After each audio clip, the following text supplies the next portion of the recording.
This lecture, we are going to learn about several features like symmetry, translation, and rotate. So let's get started. We have this 3D part. Go to transformation feature toolbar and select symmetry feature. First, select the reference element about which you want to make symmetry. Select this face.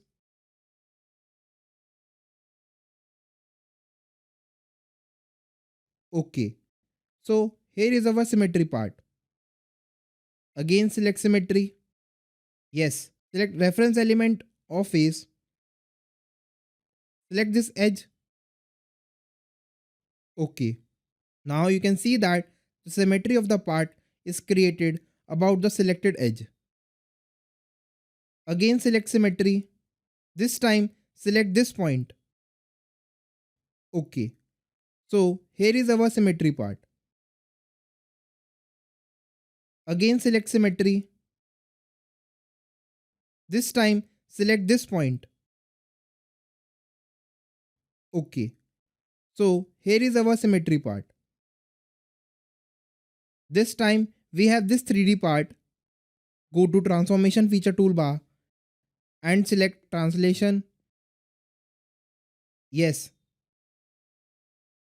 In vector definition, you can see different options. First, select direction and distance option. Now, select the direction about which you want to translate. Select this edge. Here, you will find a distance arrow. You can drag this arrow to translate the part in selected direction.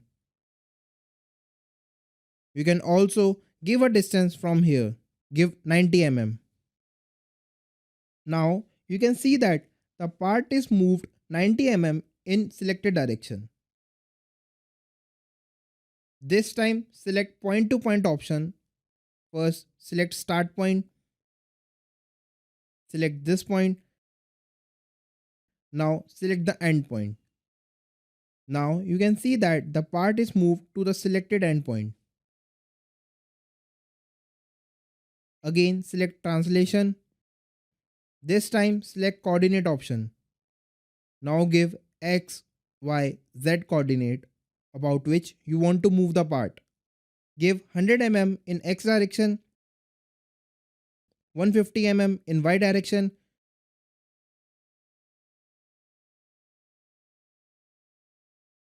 100 mm in z direction. Now you can see that the part is moved to the given coordinates. Now we will learn about rotation feature. Select rotation feature. In definition mode, there are different options. First select axis angle rotation. First select the axis about which you want to rotate the part. Select this edge as axis of rotation. You can drag this arrow to the given angle, or you can give angle from here. You can also increase angle from here. OK. Now you can see that the part is rotated about the axis. So this was the rotation feature in Catia.